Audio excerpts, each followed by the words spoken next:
For most of human history, nobody knew what time it was. Not the hour, not even the day.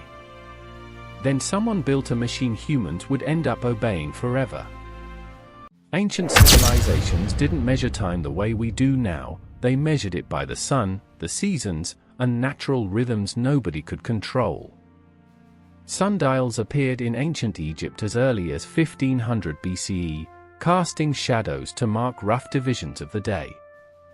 But sundials had an obvious flaw: they were completely useless at night, and worthless on a cloudy day. For thousands of years, human time was approximate, flexible, and entirely dependent on the sky. Ancient Egyptians and Babylonians also developed water clocks, called clepsydras, which measured time by the steady dripping of water from one container into another. These devices allowed people to track time even at night or indoors, a genuine breakthrough.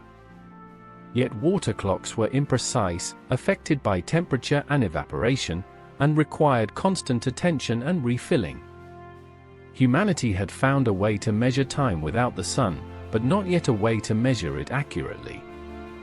Throughout the medieval period, European monasteries became unlikely pioneers of precise timekeeping.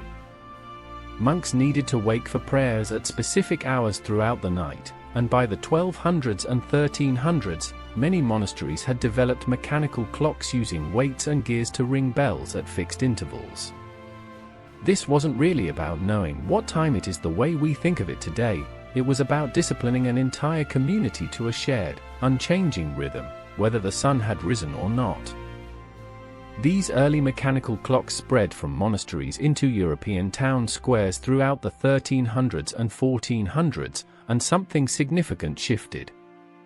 For the first time, entire towns, not just religious communities, began organizing daily life around a shared mechanical schedule rather than the natural rhythms of sunrise and sunset. Markets opened at fixed hours. Curfews rang at fixed hours. A town's identity increasingly became tied to the large public clock at its center. A major leap forward came in 1656, when Dutch scientist Christiaan Huygens invented the pendulum clock, dramatically improving timekeeping accuracy from being off by roughly 15 minutes per day down to just seconds per day. This single innovation transformed clocks from rough approximations into genuinely reliable instruments, and pendulum clock technology remained the gold standard for accurate timekeeping for the next 300 years.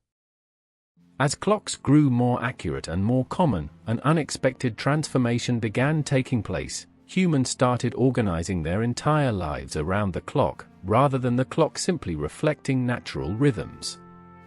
The Industrial Revolution, beginning in the late 1700s, accelerated this dramatically. Factories required workers to arrive, take breaks, and leave at precisely scheduled times, introducing the concept of clocking in and turning time itself into something workers were paid by, tracked by, and disciplined by. Before the mid-1800s, most towns and cities kept their own local time, based on when the sun reached its highest point directly overhead in that specific location. This created chaos once railways began connecting distant cities, since a train schedule became nearly impossible to coordinate when every town's clock disagreed by minutes. In 1883, American and Canadian railway companies established standardized time zones, fundamentally restructuring how entire countries agreed on what time it actually was.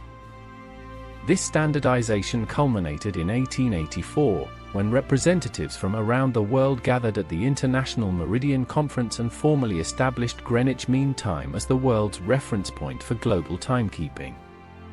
For the first time in human history, the entire planet had a single, unified, agreed-upon system for measuring time, a remarkable shift from thousands of years of local, sun-based approximation.